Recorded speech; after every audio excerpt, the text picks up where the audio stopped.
Good morning students.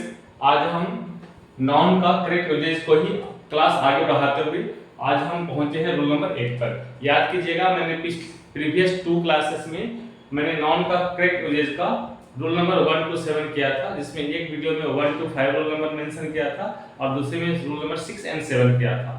आज हमारा third class है नाउन करेक्ट यूजेज का, जिसमें रूल नंबर 8 पर हम चर्चा करेंगे, इसको सीखेंगे, देखेंगे। रूल नंबर 8 ये कहता है कि some nouns have different meanings in singular and plural. कुछ नाउन्स ऐसे होते हैं जो सिंगुलर होते हैं तो कुछ और मीनिंग रखता है, और जब उसी को हम बनाते हैं प्लूरल तो वो मीनिंग ही चेंज हो जाता है, डिफरेंट हो जाता है। यानी कि नाउन का सिंगुलर और प्लूरल में एक ही अर्थ नहीं रखता है। तो इसको ध्यान दीजिएगा, ये कॉम्पिटिटिव बहुत इंपॉर्टेंट है, कंपटीशन में आता है। आप सोचेंगे ऐसे ऐसे कौन सा वर्ड है जो सिंगुलर में कुछ और अर्थ रखता है और प्लूरल में कुछ और अर्थ रखता है। इसको देखिए, मैं एक स्क्रीन पे सारे वर्ड को दे रहा हूं, इसको देखिए, ये रहा। देखिए सिंगुलर और प्लूरल, सिंगुलर और प्लूरल। अब देखिए अब्यूज मींस क्या होता है? गाली। अब्यूजेज मींस क्या हो गया? बुराइयां। यदि मैं अब्यूज में एस लगा दिया तो क्या हो गया? प्लूरल। इसका अर्थ क्या हो गया? बुराइयां हो गया, डिफरेंट हो गया। अब्यूज मींस क्या होता है? गाली। सैंड मींस क्या होता है? बालू। और सैंड्स मींस क्या होता है? बालू का राशि, यानी कि ह्यूज क्वांटिटी ऑफ सैंड जो समुद्र किनारे मिलता है या रिवर में मिलता है, उसको हम कह सकते हैं उसको सैंड्स। फोर्स मींस क्या होता है? बल, ताकत। और फोर्सेस मींस क्या होता है? सेनाएं। वुड मींस क्या होता है? लकड़ी। वुड्स मींस क्या होता है? जंगल। अल्फाबेट में क्या होता है? वर्णमाला। इस लगा दिया, अल्फाबेट्स हो गया, क्या हो गया? भाषाएं। एडवाइस मींस क्या होता है? राय। एडवाइसेस में क्या हो गया? सूचना। इसी तरह के एयर मींस क्या हो गया? हवा। एयर्स मींस क्या हो गया? दिखावटी आचरण। Beef, beeves. Compass, compasses. Good, goods. Iron, irons. Issue, issues. Physics, physics. Return, returns. Vesper, vespers. Arm, armament, armaments. Water, waters. Reed, reeds. Glass, glasses. Look, looks. Cloth, cloths. Work, works. Custom, customs. ये ऐसे नॉन्स हैं जिनके singular में कुछ और अर्थ रखते हैं और प्लूरल में कुछ और अर्थ हो जाते हैं। इस तरह के और भी मैंने कुछ वर्ड्स सिलेक्ट किया है, इसको भी ध्यान दीजिए। ये भी सेम चीजें हैं, यहां भी मैंने दिया है कुछ। कोशिश तो विद्यार्थी ये मैंने पूरी किया है कि आप लोगों को कहीं और इसके अलावे पढ़ने की जरूरत ना पड़े और आपको जितनी अधिक से अधिक नॉलेज दिया जाए, ये मेरी भरसक प्रयत्न रही है। अब नेक्स्ट आते हैं रूल नंबर 9 में। रूल नंबर 9 क्या कहता है?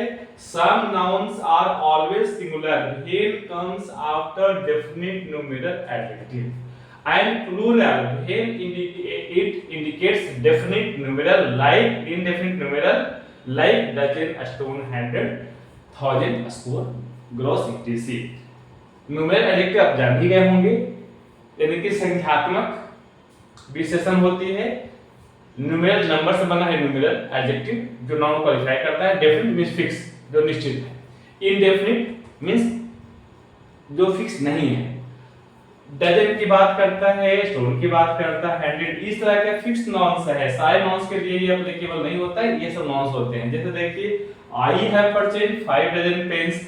अब यदि 5 लग गया, क्या है ये? Numeral definite numeral adjective. 5 क्या हो गया? फिक्स हो गया ना। 5 मींस 5 होता है, इसमें कुछ इफ एंड वर्ड्स नहीं होते हैं। तो इसके बाद डजन क्या हो गया? ये हो गया सिंगुलर, वही इंडिकेट करता है। बट यही डजन यदि इनडेफिनिट कहता है, इसका अर्थ क्या हुआ था? I have purchased 5 dozen pens, मैंने खरीदा 5 दर्जन पेन खरीदा। नेक्स्ट सेंटेंस में एग्जांपल मैंने क्या लिखा? I have purchased dozens of pens. यहां डजन्स हो गया, इसका अर्थ क्या हो गया? डजन्स, यानी कि दर्जनों पेन मैंने खरीदा। That is not definite. Here indicates dozens, अनेकों। तो dozens of pens। तो यहाँ पे यदि indefinite की बोध होता है, indefinite adjective का बोध होता है, it indicates, तभी क्या होता है? प्लूरल बन जाता है। ये इस तरह का, ठीक है? क्या समझ गए होंगे? नेक्स्ट रूल नंबर 10 पे आता हूँ। रूल नंबर 10 क्या कहता है, इसको भी देखिए। रूल नंबर 10 ये कहता है कि some nouns end with ICS। कुछ nouns ऐसे होते हैं जो ICS से समाप्त होते हैं, and these are singular if these indicate subject।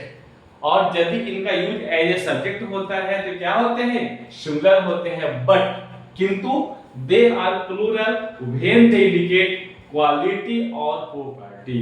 जब उनसे क्वालिटी यानी कि गुण, विशेषता की बोध होती है तब ये क्या हो जाते हैं, प्लूरल हो जाते हैं। बहुत इंपॉर्टेंट है। दिस नॉन्स आर, ये नॉन्स कौन कौन है, मैथमेटिक्स हो गया, पॉलिटिक्स हो गया, क्लैसिक्स, सब में देखिएगा लास्ट में क्या होगा, आईसीएस। देखिए आईसीएस है, आईसीएस, आईसीएस, आईसीएस, आईसीएस।